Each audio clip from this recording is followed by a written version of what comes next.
ወደ ትልልቅ ፈተና ባልጠበቃችሁ ሰዓት ስትገቡ እግዚአብሔር ጠልቶኝ ነው፣ እግዚአብሔር ትቶኝ ነው፣ እግዚአብሔር ሰልችቶኝ ነው አይባልም። ይበልጥ ሲያድነን እንድናደንቀው እግዚአብሔር ወደ ፈተና ስንገባ ዝም ይልና ፈተናው ውስጥ ግን ድንቅ ጥበቃውን አድርጎ ይትባረክ እግዚአብሔር ዘአድኀነኒ እመጠነዝ ሞት፣ ይህንን ከሚያህል ሞት ያዳነኝ እግዚአብሔር የተመሰገነ ይሁን እንድንል ያደርጋል። ግን ትዕግስት ያስፈልጋል፣ መጠበቅ መጽናት ያስፈልጋል። ትዳሩ መጥራት አለበት። ያ የጠራ እንደሆነ መልካም አባት ታገኛላችሁ፣ መልካም መምህር ታገኛላችሁ፣ መልካም ካህን፣ መልካም ዲያቆን ታገኛላችሁ። ራሳችሁን ማስተካከል፣ ወደ ራሳችን መዞር ይገባናል። አዎ አቡነ ተክለ ሃይማኖት እሳቸው 12 ደቀ መዛሙርቱን አውጥተው ኢትዮጵያ እንደገና እንድትቆምና እንድትነሳ በትምህርተ ወንጌል ያደረጓት እሳቸው ናቸው። ተክለ ሃይማኖት በድንቁርና የታመሙትን በወንጌል ፈውሰዋል። አጋንንት ያሰሯቸውን በስልጣነ ክህነት በጸሎት እያሰሩ ፈውሰዋል። ዲዳ አናግረዋል፣ ድውይ ፈውሰዋል። የሃይማኖት ደዌ ላደረባቸው በትምህርት በእምነት ፈውሰዋል። ዛሬም ይፈውሳሉ። ስማቸውን ጠርተን ጸበላቸውን ጠርጥተን በስማቸው እግዚአብሔር በሰየመላቸው ቤተክርስቲያን ተማጽነን በቃብራቸው ካለበት ደብረ ሊባኖስ አፈሩን አምጥተን ገድላቸውን ተሳልመን ሕይወትን እናገኛለንና ስማቸው ሕይወት፣ ጸሎታቸው ሕይወት እንዲሆን እግዚአብሔር ስልጣንን ሰጥቷቸዋልና ዳሶ ሕይወት፣ ተናግሮ ሕይወት፣ ባርኮ ሕይወት፣ አስተምሮ ሕይወት፣ ቀድሶ ሕይወት፣ ጸልዮ ሕይወት የሚሰጥ አባትን ይሰጣል። ምን? መልካም ትዳር። ትዳር ነው ተክለ ሃይማኖትን ያስገኛቸው። ትዳር ነው ድንግል ማርያምን ያስገኛት። ትዳር ነው ምርጥ ዕቃው ጳውሎስን ያመጣው። ትዳር ነው ዮሐንስ አፈወርቅን ያመጣ። ሰው የዘራውን ነው የሚያጭደው፣ ያልዘራውን አያጭድም። ከመራራ መምህር መራራ ትምህርት ይገኛል። ከመራራ ትምህርት መራራ ደቀ መዝሙር ይገኛል። ከመራራ ደቀ መዝሙር መራራ ሕዝብ ይገኛል። ከመራራ እናት አባት መራራ ልጅ ይወለዳል።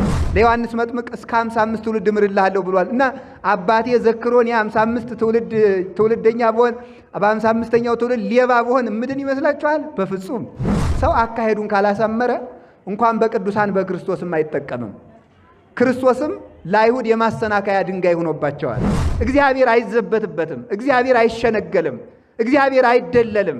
እግዚአብሔር እንደ ዳኛ በጉቦ አይመለስም። ሕይወታችን በኃጢአት እያኖርን ለእግዚአብሔር የሆነ ጊዜ ገንዘብ አምጥተን ስለሰጠነው የምንማር አይደለንም። ራስን ከማስተካከል ነው ቅድስናም ስጦታም የሚጀምረው። እኛ ለቤት መጥረጊያ ያደረግነው ሸሚዝ ለሌላ ሰው የጌጥ ልብስ ይሆነዋል። እኛ ምሳ በልተን ጥሬ እንቆረጥማለን፣ ሌላ ጌጥ ያምረናል። ያንን ለድሆች መራራት አለብን። ጾም ማለት እሱ ነው። እየጾመ የማይሰጥ ሰው ቆጠበ እንጂ ጾም አይባልም። የቁርሱ ለምጽዋት መሆን አለበት። ያ ነው ጾም ማለት፣ ያ ነው ደግነት ማለት። ሌሊት ዳንኪራ፣ ቀን ምህላ ምንም የሚሉት እግዚአብሔርን መቀለድ ነው። እግዚአብሔር ይቀለድበታል። እግዚአብሔር በቸርነቱ ይዞን እንጂ የሚሰማን ምህላስ ምን አይነት ነው? ወደፊት የዲያቆን ሚስት እናገኝ ብላችሁ ነው? በጣም አስቸጋሪ እኮ ነው። ሴቱ በየሜዳው ድንግልናውን እየጣል አይደለም? ምንም ትክበሰበሳላችሁ። ምን አሁን እናንተን አቦ ብዬ አክብሬ የሰዳችሁ ምን ጥቅም አለው? አሁን ዲያቆን እንግዲህ ዲያቆን ምን ላይ አግብቶ ነው ቄስ የሚሆን? ነገ ማንም ይቀድስል። ህንፃ መስራት ስም ያስጠራል፣ ልጅ መውለድም ስም ያስጠራል። ከዚህ ሁሉ ግን መልካም ሚስት ትሻላለች። ልጅ ያጣችሁ ምእመናን ካላችሁ ዝም ብሎ እግዚአብሔር ልጅ ስጠኝ አይባልም። የሚጠቅመኝ ከሆነ ስጠኝ፣ የማይጠቅመኝ ከሆነ እንዳሰጠኝ ተብሎ ነው የሚጸለየው። ዝም ብሎ ስጠኝ ብላችሁ ነግሬያችኋለሁ። ተነግሮ የማይሰማ በልቶ የማይጠግብ መከራ የሆነ ልጅ ቢሰጣችሁ ጥቅም የለውም።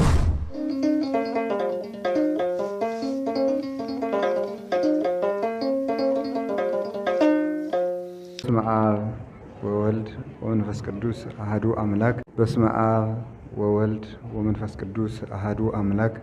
በስመ አብ ወወልድ ወመንፈስ ቅዱስ አሐዱ አምላክ።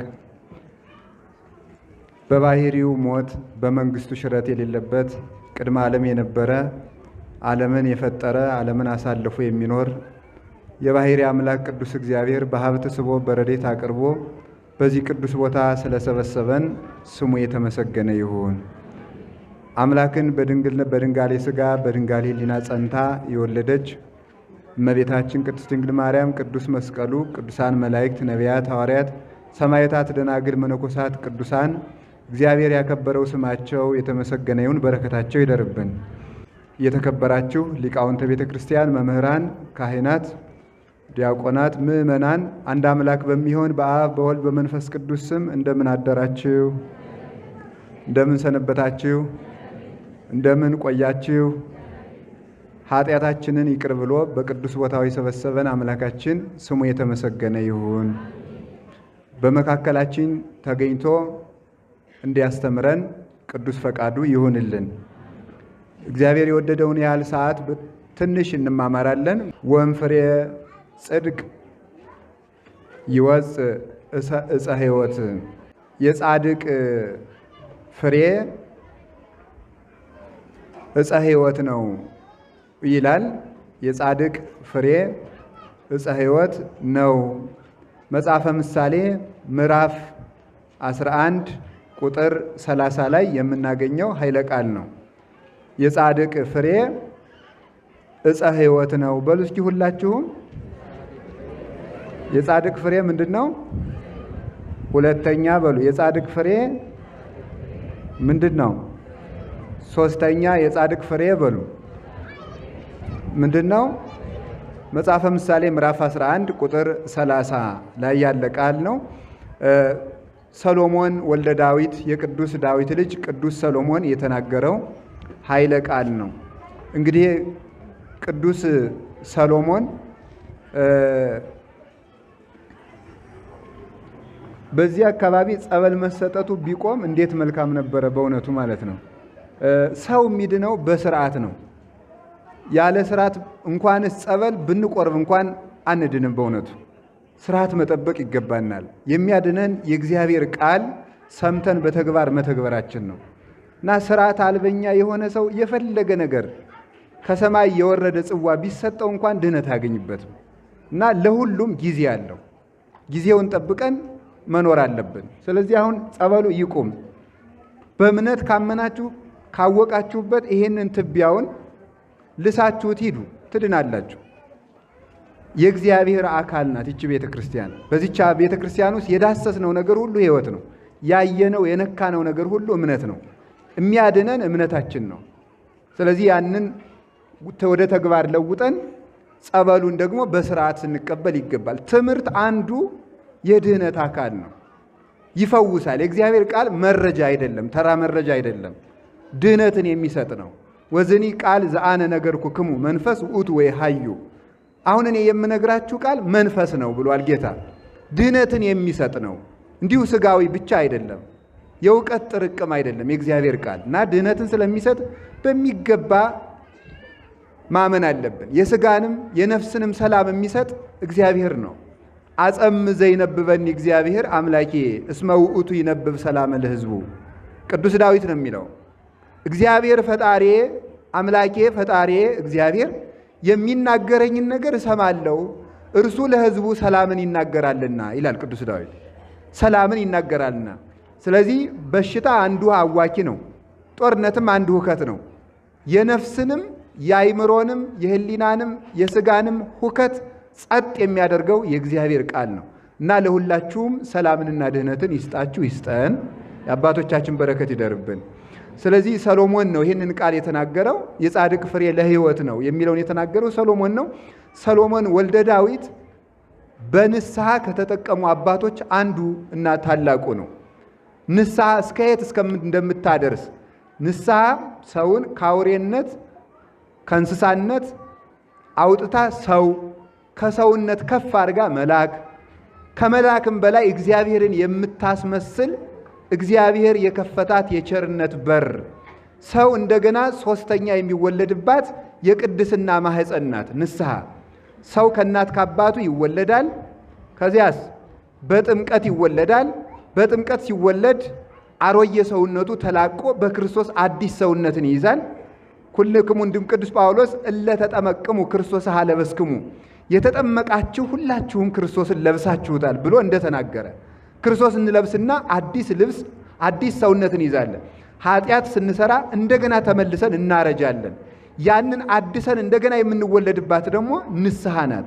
በዚያ ተወልዶ የክርስቶስ ምሳሌ ለመሆን የበቃ ሰሎሞን ነው። ሁላችንም በንስሐ ለመጠቀም ያብቃል። እሱም ጥበብን የተመሉ 5 መጻሕፍትን ለቤተ ክርስቲያን አበርክቷል። አንዱ መጽሐፈ ምሳሌ ነው። በዚህ ስለ ጻድቃን ብዙ ጽፏል። የጻድቅ ፍሬ ዕፀ ሕይወት ነው።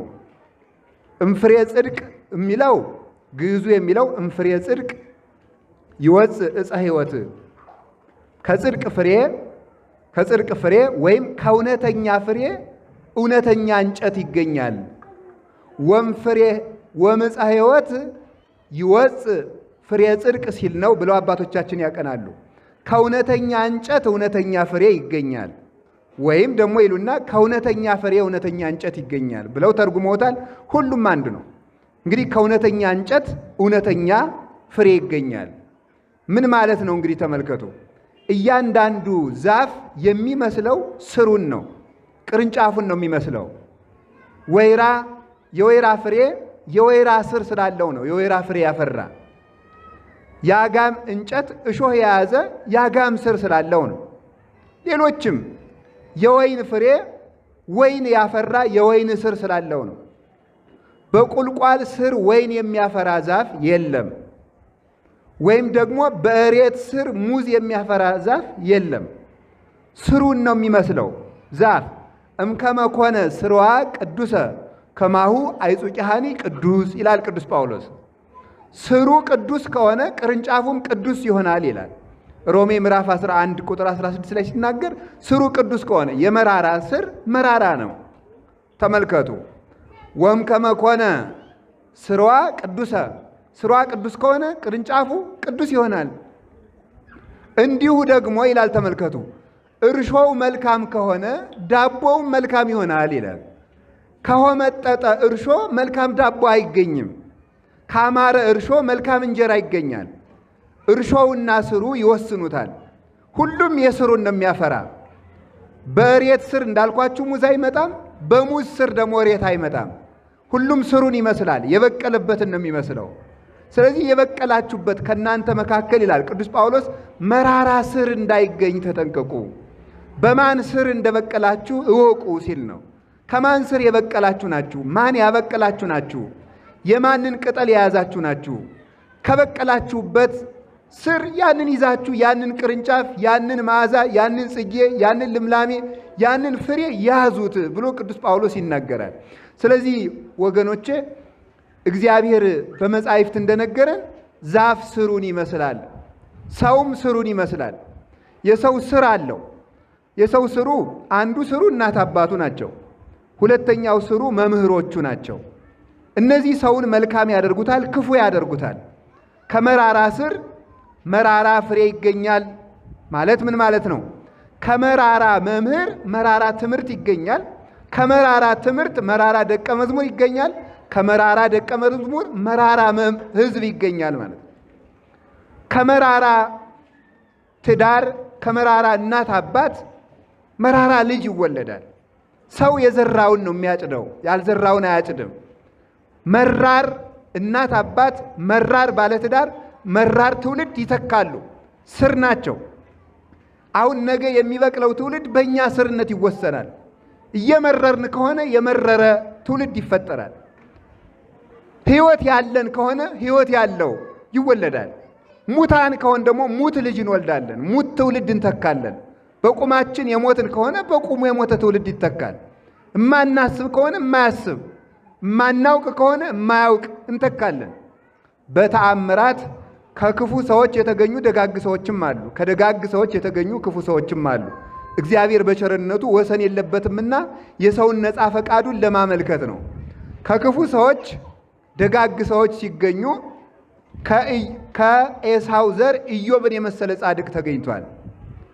ከደጋግ ሰዎች ክፉ ሰው ሲገኝ ከይስሐቅ ማን ተገኝቷል? ኤሳው ተገኝቷል። ሰው በዘሩ አለመጠቀሙን መናገር ነው። ሰው ከጻድቃን ዘር ስለተወለደ ከደጋግ ሰዎች ነገድ ስለተወለደ ሰው በጽድቅ ዘር አይድንም። እንኳንስ በስጋ ይቅርና በነፍስ እንኳን ቅዱሳንን ያከብሩ ከነበሩ ሰዎች ወገን በመወለዳችን ልንጠቀም አንችልም። አንዳንድ ጊዜ የምንታልልበታለን። ለአቡነ ተክለ ሃይማኖት እስከ 15 ትውልድ፣ ለአቡነ ገብረ መንፈስ ቅዱስ እስከ 15 ትውልድ፣ ለዮሐንስ መጥምቅ እስከ 55 ትውልድ እምርልሃለሁ ብሏል እና አባቴ ዘክሮን የ55 ትውልደኛ ብሆን በ55ኛው ትውልድ ሌባ ብሆን ምድን ይመስላችኋል? በፍጹም። ታዲያ ምን ማለት ነው? እንደ አባቶቻችን መንገዳቸውን ከተከተልን ነው። አቡነ ተክለ ሃይማኖት እስከ 15 ትውልድ ስላለ እናንተ ዘክራችሁ የእናንተ ልጆች እስከ 15 ትውልድ ተቆጥረው ሊድኑ አይደለም። ምን ማለት ነው? ያ አሰረ ፍኖቱን ከተከተለ ነው። እሱን ከመሰለ ነው። አባቱን መስሎ በቅዱሱ መንገድ ከሄደ ነው። ታዲያ እንደዚያ ከሆነ የቅዱሳን ቃል ኪዳን ጥቅማቸው ምንድን ነው ከተባለ አንደኛ መልካም እንድንሰራ ያለ ጊዜው አትቁረጠው ብለው መልካም ሳንሰራ በኃጢአት እንደተሸፈን እንዳንቆረጥ ያለ ፍሬያችን እንዳንሄድ ይለምኑልናል። ጌታ እንዲህ ብሎ ተናግሯል። በማቴዎስ ወንጌል ምዕራፍ 24 ላይ እንዲህ ብሎ ተናግሯል። ምን ብሎ? ጸልዩ ከመ ይኩን ጉያክሙ በክረምት ወበሰንበት፣ መንገዳችሁ ሽሽታችሁ በክረምትና በሰንበት እንዳይሆን ተጠንቀቁ ብሏል። በሰንበትና በክረምት መንገዳችሁ እንዳይሆን። መንገድ የተባለ ሞት ነው። ሰንበት ያለው ምንድን ነው? ሰንበት ማለት ቃሉ እረፍት ማለት ነው። በሰንበት እንዳትሞቱ ማለት ነው። ቅዳሜና እሑድ የሞተ ይኮነናል አይደለም። በሰንበት ማለት ምን ማለት ነው? በእረፍት እንዳላችሁ እንዳትሞቱ ተጠንቀቁ ማለት ነው። እንዳረፋችሁ ሳትተጉ ቀንም በእረፍት ሌትም በእረፍት መኖር እንደጀመራችሁ በድልድል በቅምጥልነት እንዳትሞቱ ተጠንቀቁ። በክረምት እንዳትሞቱ ያለው ደግሞ ምንድን ነው? ክረምት የቅጠል ዘመን እንጂ የፍሬ ዘመን አይደለም። እንዳማረባችሁ እንደለመለማችሁ ስጋችሁ እንደተመቸው የጽድቅ ፍሬ ሳታፈሩ እንዳትቆረጡ ተጠንቀቁ። በቅጠል ዘመናችሁ እንዳይወስዳችሁ ፍሬ ሳይኖርባችሁ። ለዚህ ቅዱሳን ምን ይላሉ?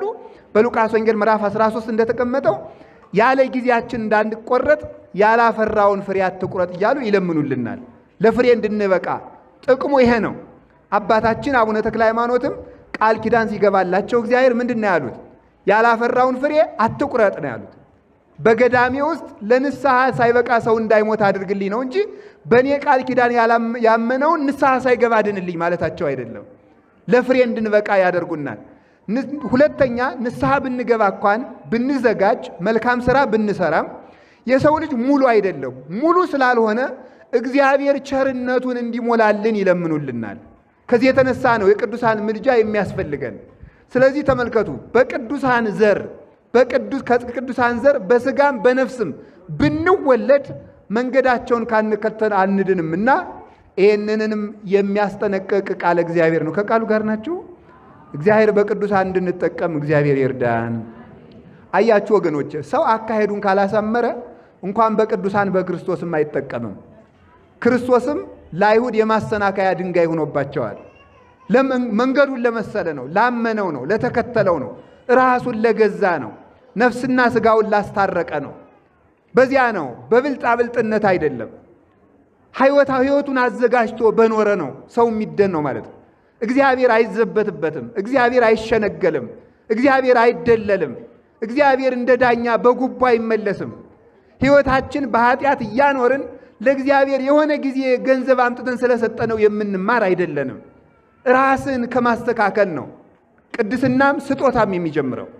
ለዚህ ነው እንዲህ አብሮ የተናገረና እግዚአብሔር መልካም ትውልድ መልካም ዘርን ይተካል። እግዚአብሔር መልካም መምህራንን ተክቶ መልካም ተማሪዎችን ይተካልን። መልካም ትዳርን ሰጥቶ መልካም ልጆችን ይተካልን። አሁን ከዚህ መካከል መልካም ፍሬ መልካም የሕይወት እንጨት ይሆናል ተብሏል። የመልካም ባለትዳሮች ልጅ ለሰው ሕይወትን ይሰጣል ማለት ከክርስቶስ ያደርሳሉ። ዳሶ ሕይወት፣ ተናግሮ ሕይወት፣ ባርኮ ሕይወት፣ አስተምሮ ሕይወት፣ ቀድሶ ሕይወት፣ ጸልዮ ሕይወት የሚሰጥ አባትን ይሰጣል። ምን? መልካም ትዳር ነው። ትዳር ነው ተክለ ሃይማኖትን ያስገኛቸው።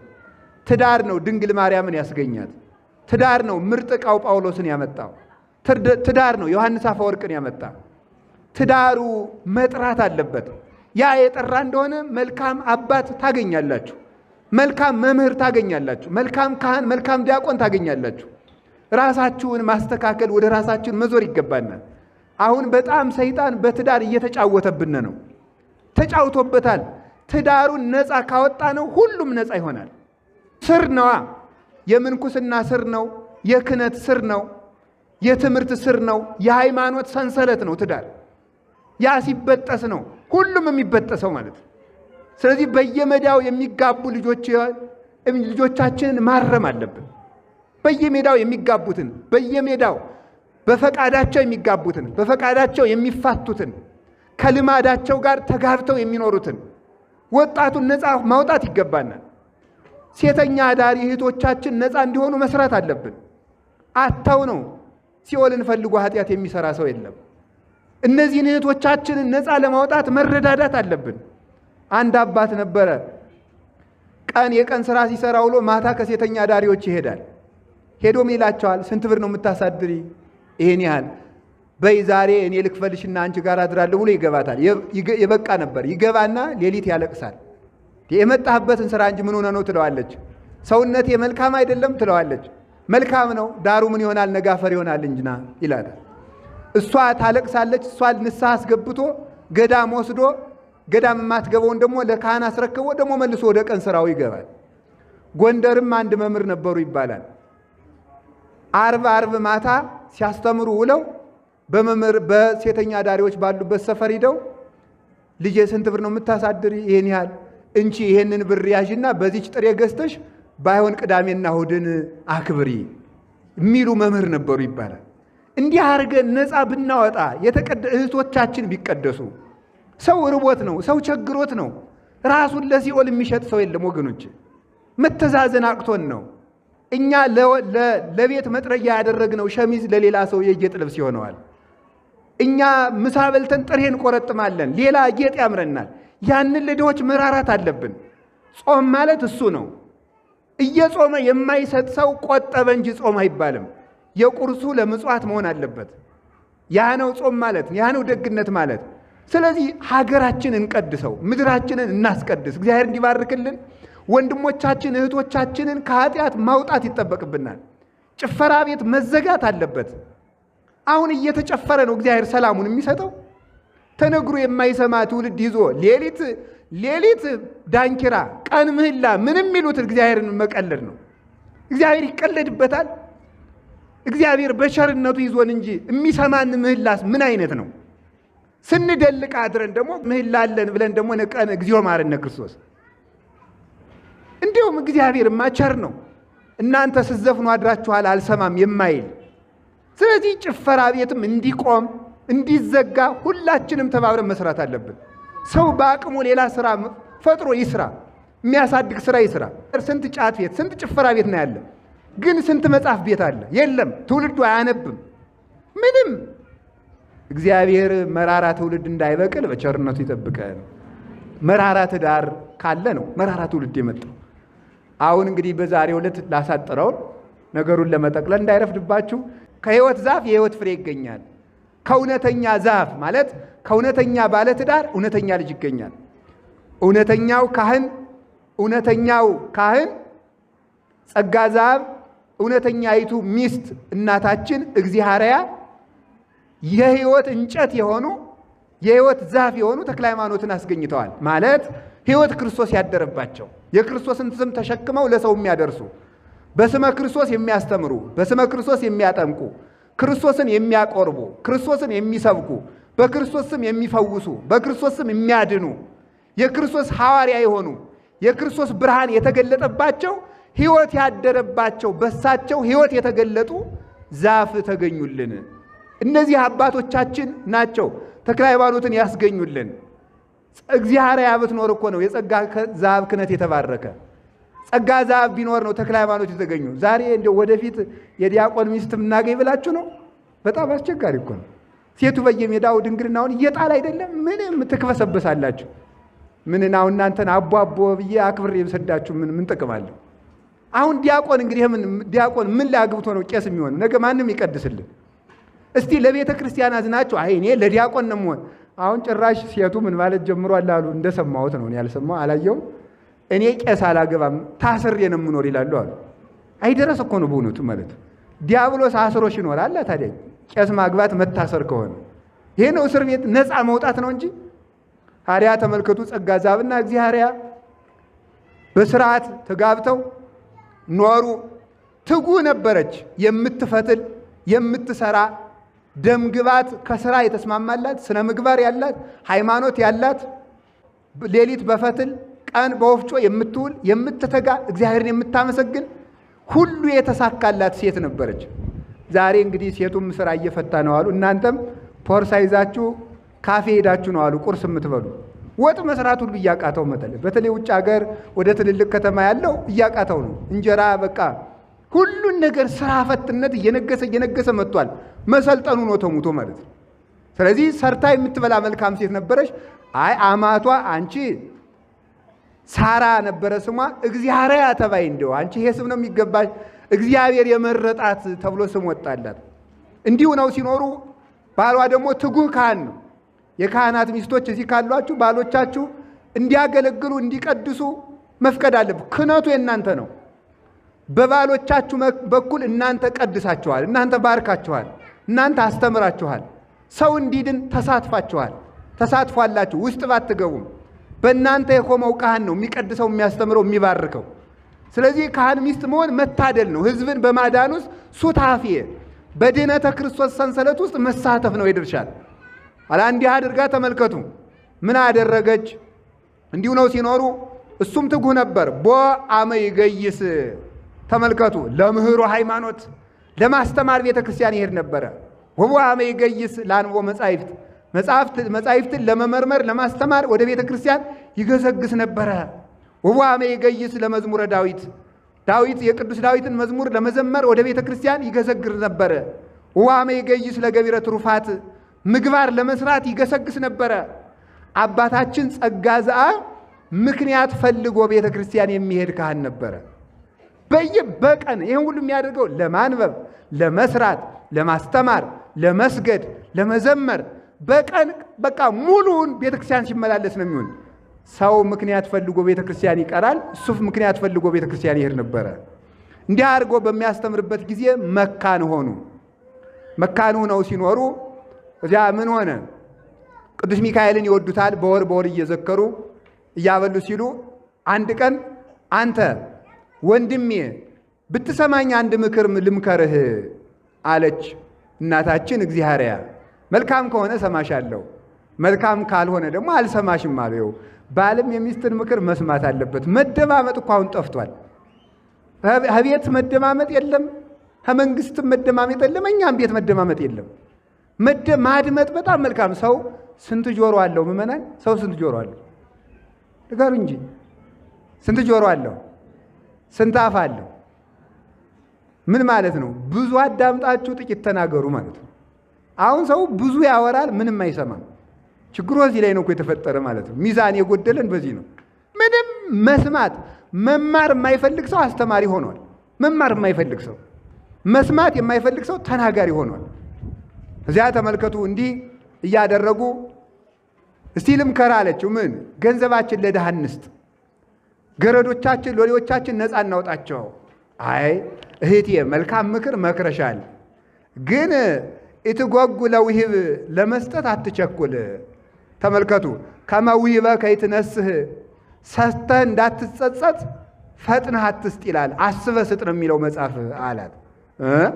መኑ ይሴባህከ በውስተ ሲኦል ይሌለ ሰው ከሞተ በኋላ መመጽወት አይችል። ዛሬ ብንሞት እሳሳን መጸውት አሁን እንስጥ አለችው። አይ እህቴ ውሉድ ወህንፃ ሀገር ያብዩ ስመ ህንፃና ልጅ ተመልከቱ። ህንፃና ልጅ ስም ያስጠራሉ። ወምክል የሆሙ ብእሲት ዘሰናይ ልባ ህንፃ መስራት ስም ያስጠራል፣ ልጅ መውለድም ስም ያስጠራል። ከዚህ ሁሉ ግን መልካም ሚስት ትሻላለች። አንቺን የሰጠኝ እግዚአብሔር ይመስገን፣ እሰማሻለሁ፣ በቃ እንስጥ እንግዲህ አሳሉ። ገንዘባቸውን ለድሃ ሰጡ፣ አበሉ፣ አጠጡ። ገረዶቻቸውን ሎሌቻቸውን ሁሉ ሰብስበው ምን አደረጉ? እናንተ ነፃ ሁኑ። ሴቶችም እንግዲህ የእግዚአብሔር እህቶች ተባሉ፣ ገረድ አትባሉ፣ የክርስቶስ አገልጋዮች ናቸው። ወንዶችም የጸጋ ዛብ ሎሌ አትባሉ፣ እንግዲህ ወዳጆቹ ተባሉ። ነፃ ውጡ። በጣም ስለሚወዷቸው ሎሌዎቹና ገረዶቹ ምን አሉ? አባታችን ምን በደል ከእናንተ ቤት የምንወጣ ሀጠፋን በጅራፍ ግረፉናል። አንድ ሰው ሀብታም ሲሆን ለቤት ሰራተኛ የማያዝናል። እሱ 4 ሰዓት ነው 2 ሰዓት እዚያ ቢሮ ቆያይቶ መጥቶ የቤት ሰራተኛይቱ እሱ ተኝቶ ሳለም ስትሰራ ነበር። ቢሮ ውሎ መጥቶም ትሰራለች። ደግሞ መጥቶ አንቺ ነይማ ይሄንን እንትን ጫማውን እንኳን ለመፍታት አቅቶት ነይፍች ይላል። አየኛ በደል እኮ ተቆጥሮ አያልቅም በእውነቱ ማለት ነው። ያቺ ድሃ እኛ እንደሚሰማን ይሰማታል፣ እንደሚርበን ይርባታል፣ እንደምናርፍ ማረፍ ትፈልጋለች። አናዝንም ፈጽሞ። እንዳይጸልዩ እንኳን የቤት ሰራተኞችን እንቅፋት የሚሆኑ ልተኛበት በጊዜ መብራቱን አጥፊው እኔ እንደው ይነግሩኛል። አንዳንድ የቤት ሰራተኞች አዲስ አበባ ቤትም ያሉ ይነግሩኛል አንዳንድ ጊዜ እንደው እና እንዳልጸልይ እንኳን ስራዬን ጨርሻለሁ፣ ምን ምክንያት አላት እንዳ አሰሬ እንዳትከለክለ ብዬ ሳስብ መብራቱን አጥፊው አንቺ ልተኛበት እያሉ ደግሞ እንዳይጸልዩ እነሱም አይጸልዩ ደግሞ ሰራተኞቹ እንዳይጸልዩ ነፃ አውጥቶ ተመልከቱ። ሰው እንደሆኑ ማሰብ አለብን። ነፃ አወጧቸው። ብትፈልጉ እንግዲህ ቤታችሁ ነው፣ ከቤት ኑሮ ተባሉ። አመሰገኑ። እንዲሁ ነው ቅዱስ ሚካኤልን እየዘከሩ ሲኖሩ እናታችን እግዚአብሔር እንዲህ ብላ ትጸልይ ነበር። ፈጣሪ በመባረክት የምትመሰገን ደመናትን የምታመላልስ ቀላያትን የምታፈስ ነፋሳትን የምታነፍሳቸው ለፍጥረትን ሁሉ በቸርነት በጥበብ የሰራ ፍጥረትን ሁሉ ፈጥረ የምትመግብ የምታስተዳድር የምትመግብ የዓለሙ ሁሉ ጌታ እግዚአብሔር ሆይ እኔንም ድንጋይ ብላ አልፈጠርከኝም፣ መልካም ልጅ ስጠኝ። ግን አንተን የማያመሰግን ልጅ ከሆነ ማህፀኔን ዝጋው ብላ ጸለየች። ልጅ ያጣችሁ ምእመናን ካላችሁ ዝም ብሎ እግዚአብሔር ልጅ ስጠኝ አይባልም። የሚጠቅመኝ ከሆነ ስጠኝ፣ የማይጠቅመኝ ከሆነ እንዳሰጠኝ ተብሎ ነው የሚጸለየው። ዝም ብሎ ስጠኝ ስጠኝ ብላችሁ ነግሬያችኋለሁ። ተነግሮ የማይሰማ በልቶ የማይጠግብ መከራ የሆነ ልጅ ቢሰጣችሁ ጥቅም የለውም። የማይጠቅም ከሆነ ማህፀኔን ዝጋው ብላ ጸለየች። እንዲሁ ነው ሲኖሩ ስደት መጣ። ሞተለሚ የሚባል ጨካኝ ንጉሥ በዘመናቸው ተነሳ። ይሄ ሰው ሃይማኖት የለውም፣ በጦር ጀግና ነው፣ አረመኔ ነው፣ ጣዖት ነው የሚያመልከው። የሀገሩን መኳንንትና መሳፍንት ሁሉ ሚስቶቻችሁን ላኩልኝ ካልሆነ ገላችኋለሁ እያለ የሰዎችን ሚስት ሁሉ እየተቀበለ ያስነውር ነበረ። በሀገር ላይ ያሉ ደናግራን ሁሉ ክብር የሚያሳንስ አረመኔ፣ እርኩሰት የመላበት ጣዖት የሚያመልክ ሰው ነበረ።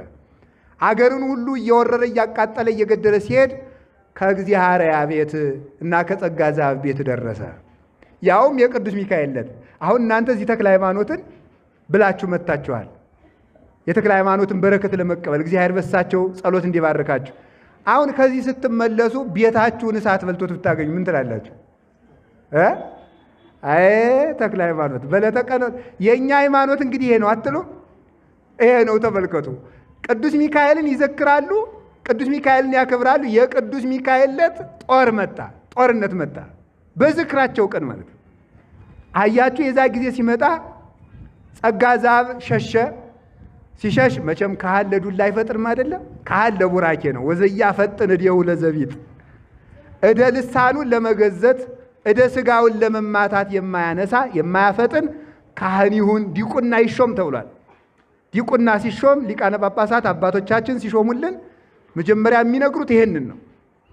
አንደበትህን ለመገዘት እጅህን ለመማታት የማትፈጥን መሆን አለበት ተብሎ ይነገረዋል ማለት።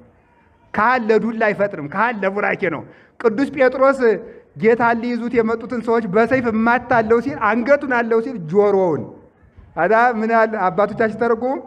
የካህን እጅ ለዱላ አይሆንለትምና ለአንገቱ የላከው ጆሮ ላይ ያረፈበት። አንድም ጌታዬን ያልሰማሽ ጆሮ ምን ታርጊያለሽ ብሎ ቆረጣት። ጌታዬን ያላዳመጥሽ ጆሮ ብሎ ነው የቆረጣት። ስለዚህ ካህን ለዱላ አይፈጥንም። ካህን መሳሪያው የክርስቶስ መስቀል ነው። የካህን ጉልበቱ ጸሎቱ ነው።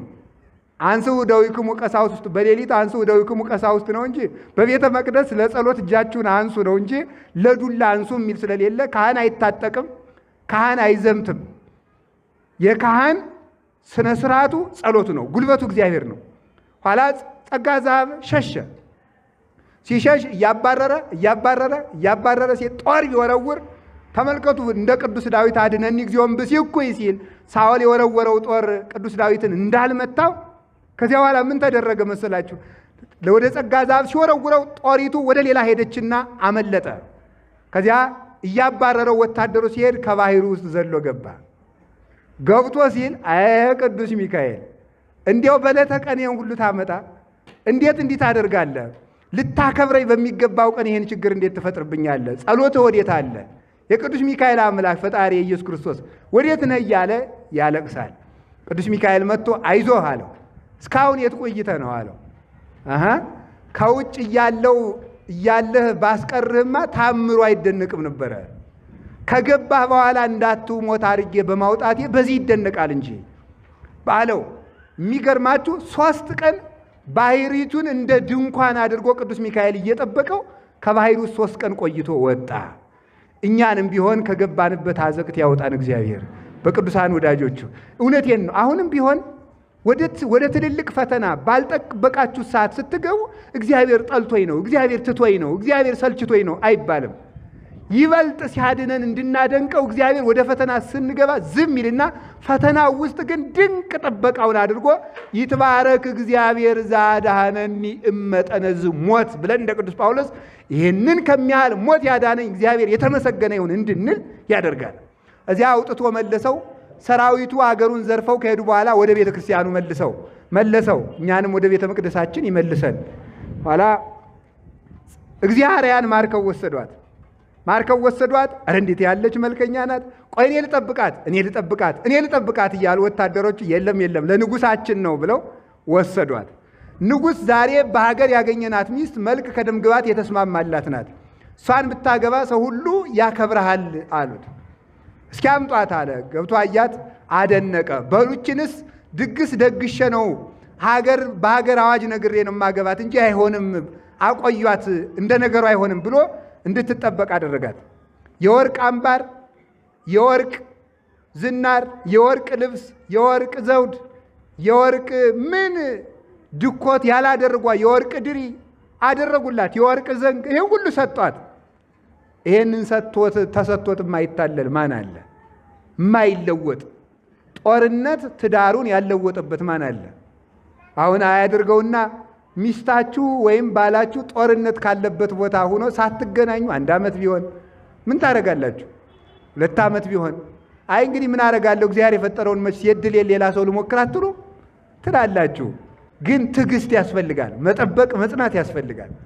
በኋላ እዚያ ወስደዋት ሲሉ እሷ በዚያ አልተታለለችም፣ ታለቅሳለች። አይ ቅዱስ ሚካኤል እውነት ግን ከንጹሕ ካህን ዘር ስጠኝ ብልህ ከዚህ ጣዖት አምላኪ ልትሰጠኝ ነው? አይ ፈጣሪ ኢየሱስ ክርስቶስ እያለች ስታለቅስ ምግብ አቀረቡላት፣ አልበላችም። ተኝ ባክሽ አሏት። አይ እናንተ ረፉ እኔ ቆይቼ አርፋለሁ ብላ ወታደሮች ሲተኙላት ይሄን ልብስ ለብሼ ብለምነው እግዚአብሔር አይሰማኝ ብላ ይሄን የርኩስ ልብስ ብላ አውልቃ የራሷን ልብስ ለብሳ ለጸሎት ቆመች። እግዚአብሔር በጸሎት ጊዜም ልብስ ይመርጣል። ልብሶቻችሁን አሳምሩ። ይህንን ሴቶችም ቁንጥል የሆነ ልብስ ቀሚስ ለብሳችሁ አትምጡ። መስተካከል አለብን። እግዚአብሔርን መፍራት አለብን። ከራስ ፀጉራችን እስከ እግር ጥፍራችን እግዚአብሔርን የመፍራት ምልክት ነው። አሁን እግዚአብሔርን ለመፍራት ለመንጂ እግዚአብሔር በዚያ ብንለብስ ምን ቸገረው? ግን እሱን መፍራታችን የምንገልጥበት አንዱ መንገድ ልብስ ነው። ያን ልብስ አውልቃ ጸለየች። ቅዱስ ሚካኤል አይዞሽ አድንሻለሁ አላት። መቼ? አይ እሱ እንግዲህ ቀኑን እግዚአብሔር ያውቃል ብሏት ሄደ። እዚያ ስታለቅስ ድግስ ተደገሰ።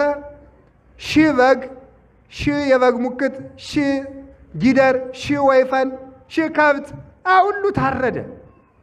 ያ ሁሉ ታርዶ ተደግሶ እኔ የስለንደኔ ልጅ ሞተለሚ እንዲህ ያለ አስቤያለሁ። 10 ሚስቶች አሉት ደግሞ። አይ የግፍ እናንተ 10ሩን ሚስቶቹን ደግሞ ምን አላቸው? ደግሳችሁ ዳሩኝ።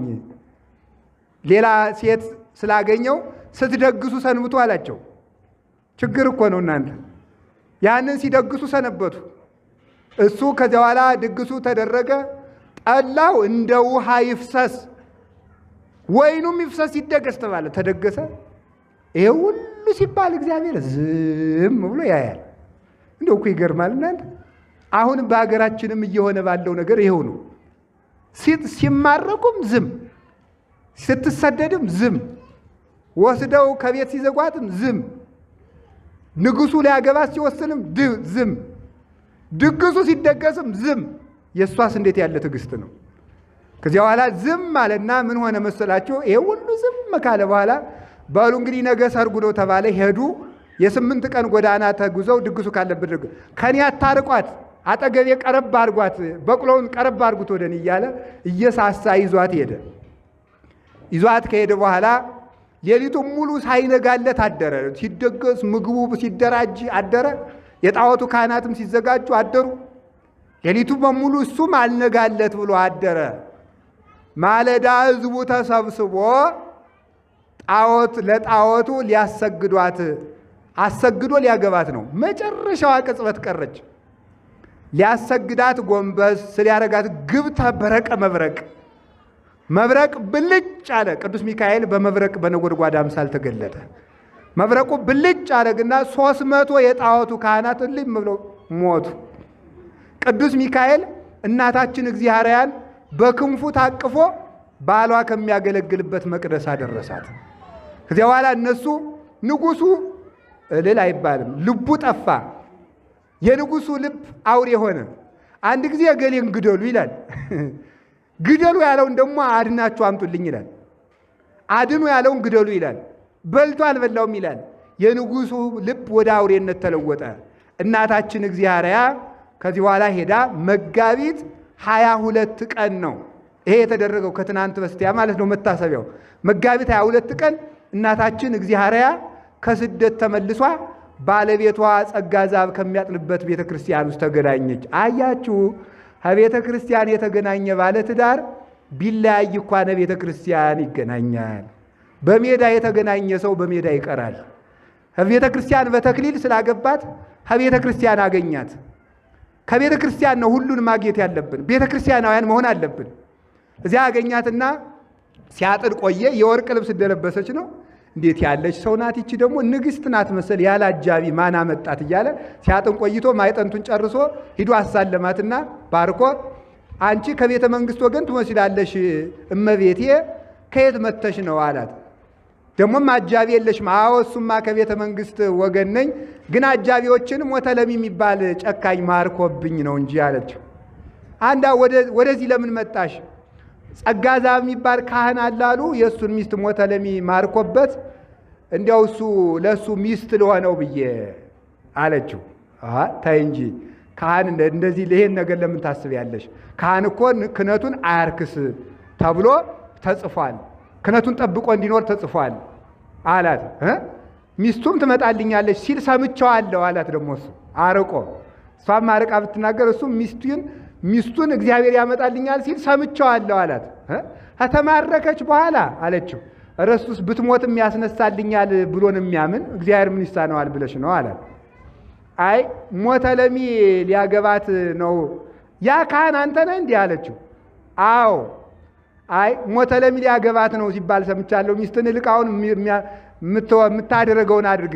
አንቺ ወራት የራቀብሽ ሴት ዝሙትሽን እግዚአብሔር ያስወግድልሽ። የዘማውያን ሰውነት እንደ ውሻ ደም ነው ይላል እግዚአብሔር። ይሄን ነገርሽን አርቂ ብሎ ገሰጻት። ደግሞ አስቀድሞ ደግሞ ንግግርሽ እሷን ይመስላል አላት። አይ ሰው በንግግር ብቻ ሳይሆን በመልክም ይመስላል እሱስ አለችው። እዛ መጨረሻ ላይ እንዲህ ብሎ ሲገጽጻት መርምራ ፈትና ልቡን ከተረዳች በኋላ እኔ እኮ ሚስትህ እግዚአርያ ነኝ ብላ ገለጠችለት። እግዚአብሔር እንዴት ብሎ አተረፈሽ? እንዲህ አድርጎ አተረፈሽ። ፈጣሪ ዓለማት እግዚአብሔር የተመሰገነ ይሁን ብለው እግዚአብሔርን አመስግነው እሱን ከባህር አውጥቶ እሷን ከስደት መልሶ እግዚአብሔር አገናኛቸው።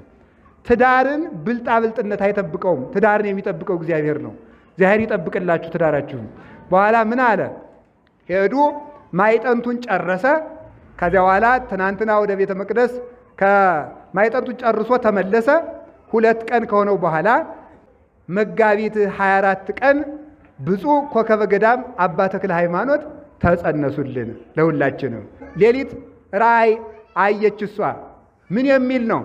ከዚህ እስከ ሰማይ የተተከለ የብርሃን ምሰሶ ተተክሎ በዚያ ጳጳሳት ሊቃነ ጳጳሳት ከበውት እየሰገዱለት፣ ካህናት ገባውት፣ ዲያቆናት ከበውት ያንን ምሰሶ አየች። አይዋፍ ደግሞ ዙሪያውን ተንጠላጥለው አየች። ወፎች ደግሞ ዙሪያውን ተንጠላጥለው በክንፉ ላይ ተንጠላጥለው ይህንን አይቶ ከዚያ በኋላ ደንግጦ እሱም ደግሞ ለካ ላይ አይቷል። ደንግጦ ሲጮህ ባሏን ቀስቅሳ አስነሳቸው። ምን ሆነ ነው አንተ አለች። እንዲህ ያለ ህልም አይቼ። ምንድን ነው? ከተኛንበት አልጋ ስር አላት። ተመልከቱ፣ ፀሐይ ሲወጣ አየሁት፣ በክንፎቹም ከዋክብት ነበሩ። እንዲህ ያለ ራእይ አይቼ፣ ኧረ እኔም እንዲህ ያለ ራእይ አይቼ፣ በእኛ ዘመን ምን ይሆን እግዚአብሔር ያውቃል ብለው እግዚአብሔርን አመስግነው መልሰው ተኙ። በራእይ ቅዱስ ሚካኤል ተገልጦ ያ ልጅሽ እኮ ተጸነሰ አላት። ሊቃነ ጳጳሳት ከበውት አያችሁ፣ ዛሬ እንዲያውም ተፈጽሞላቸዋል። ሊቃነ ጳጳሳት ከበውት እንዳለ አቡነ ዮሐንስም አሉ። ሊቃነ ጳጳሳት የከበቡት አምደ ብርሃን፣ ካህናት የከበቡት አምደ ብርሃን፣ ዲያቆናት የከበቡት አምደ ብርሃን በእውነት ይሰግዱለታል። እንዲያውም ቀድሞም እግዚአብሔር ለጸጋ ዛብም ለእግዚአብሔርም ነግሯቸዋል። እናንተን የምጠብቃችሁ ስለሚወለደው ልጃችሁ ነው። ከእናንተ የሚወጣው ልጅ ዓለም እንኳን ብትደመር እንደ አንዱ የፀጉሩ ዘለላ ያህል ክብር የለውም። የዓለሙ ሁሉ ክብር ጌጥ የሚሆን ልጅ ትወልዳላችሁ። እግዚአብሔር ከነሱ ስለሚወለድ ልጅ ቅዱሳንን ብዙ ከመከራ ጠብቋቸዋል። ያዕቆብን ጠብቆታል። ክርስቶስ ከሱ እንዲወለድ ከወንድሙ እጅ ብዙ ቅዱሳንን ከሞት ዳዊት እንዳይሞት ያደረገው እግዚአብሔር ሳኦል እንዳይገለው ያደረገው እሱ ሰሎሞንን ተክቶ በሰሎሞን ክርስቶስ እንዲወለድ ነው። እና ልጅ ከመከራ ይጠብቃል። ወልድ ጠቢብ ያስተፌስሕ አባሁ፣ ጥበበኛ ልጅ አባቱን ደስ ያሰኛል ተብሎ እንደተነገረ፣ ሲራክም ጥበበኛ ልጅ እናቱን በገነት ያሳርፋል ብሎ ጽፏል። ስለዚህ ከመከራ አድርጎ ያ ልጅ ተወለደ። አዕዋፍ የተባሉ ደግሞ ቅዱሳን ልጆቹ ናቸው። ፀሐይም የተባለ እሱ ነው። ለምን? ብርሃን ያደረበት ለዓለም ሁሉ በትምህርቱ የሚያበራ ልጅ ትወልዳላችሁ። እነዚህ ከዋክብት ደግሞ በእሱ ትምህርት የሚወለዱ ሊቃነ ጳጳሳት፣ መነኮሳት፣ ካህናት ናቸው። አዎ አቡነ ተክለ ሃይማኖት እሳቸው 12 ደቀ መዛሙርቱን አውጥተው ኢትዮጵያ እንደገና እንድትቆምና እንድትነሳ በትምህርተ ወንጌል ያደረጓት እሳቸው ናቸው። በጣዖት መከራ ተቀብለው ከጣዖት አምላኪዎች ከአጋንንት መከራ ተቀብለው የሥጋን መከራ ድል ነስተው ኢትዮጵያን ያቆሙልን አባት ናቸው። እሳቸውን የሰጠን እግዚአብሔር የተመሰገነ ይሁን። ተክለ ሃይማኖት ፀሐይ፣ ተክለ ሃይማኖት ምሰሶ ስላልናቸው ምንም ክርስቶስ ብርሃን ነው፣ ሐዋርያትም ብርሃን ተብለዋል። እግዚአብሔር ፀሐይ ነው አይደለም? እስኪ ንገሩኝ እንጂ። ፀሐይም ፀሐይ ናት። እግዚአብሔርን ብርሃን አልነው፣ ፀሐይንም ብርሃን አልናት። ፀሐይን ብርሃን ማለታችን እግዚአብሔርን ብርሃን ከማለት ጋር አይቃረንበትም። ተክለ ሃይማኖትን ፀሐይ ስንላቸው እግዚአብሔር በሰጣቸው ጸጋ፣ ክርስቶስን ፀሐይ ስንለው የባህሪው ነው። እግዚአብሔርን ክርስቶስን ዛፍ ብለነዋል፣ ወይራን ዛፍ እንለዋለን። አንድ ማረጋችን አይደለም። ቅዱሳንና ክርስቶስ አይስተካከሉብንም። ስለዚህ ወገኖቼ ከመልካም ፍሬ ምን ይላል? መልካም ሕይወት፣ መልካም ዛፍ ይገኛል። የጻድቅ ፍሬ ዕፀ ሕይወት ነው ማለት የጻድቃን የጸጋ ዛፍና የእግዚአብሔር ፍሬ ተክለ ሃይማኖት ዕፀ ሕይወት ናቸው። ዕፀ ሕይወት ማለት ፈውስ የሚሰጥ ዛፍ ማለት ነው።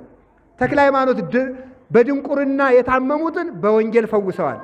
አጋንንት ያሰሯቸውን በስልጣነ ክህነት በጸሎት እያሰሩ ፈውሰዋል። ዲዳ አናግረዋል፣ ድውይ ፈውሰዋል። ክርስቶስ በማርቆስ ወንጌል በሰጠው ስልጣን መሰረት የሃይማኖት ደዌ ላደረባቸው በትምህርት በእምነት ፈውሰዋል። ዛሬም ይፈውሳሉ። ስለዚህ እንደገና ደግሞ ከእምነት ድርቅ ለመታቸው በእምነት ይፈውሳሉ፣ በጥምቀት ይፈውሳሉ። አቁርበው ደግሞ ይገርማል፣ ንጉሱን ራሱን አባታቸውን ያሰደደውን እናታቸውን የማረከውን ንጉስ ራሱን ሞተ ለሚን አጥምቀው ለሕይወት አብቅተውታል። አስተምረው ሙት አንስተው በታምራት አሳምነው ወደ ሕይወት ወደ ክርስቶስ አድርሰውታልና መልካም ቅዱሳን አባቶቻችን የወለዷቸው መልካም ዘሮች ዕፀ ሕይወትን ይሰጣሉ። ይሄ መጽሐፍ ቅዱሳዊ ቃል ነው። ይኸው ዛሬ ስማቸውን ጠርተን ጸበላቸውን ጠርጥተን በስማቸው እግዚአብሔር በሰየመላቸው ቤተ ክርስቲያን ተማጽነን በቃብራቸው ካለበት ደብረ ሊባኖስ አፈሩን አምጥተን ገድላቸውን ተሳልመን ሕይወትን እናገኛለን እና ስማቸው ሕይወት፣ ጸሎታቸው ሕይወት እንዲሆን እግዚአብሔር ሕይወት ስልጣንን ሰጥቷቸዋልና ከመልካም ዛፍ መልካም ፍሬ፣ ከመልካም ፍሬ መልካም ዛፍ ይገኛል።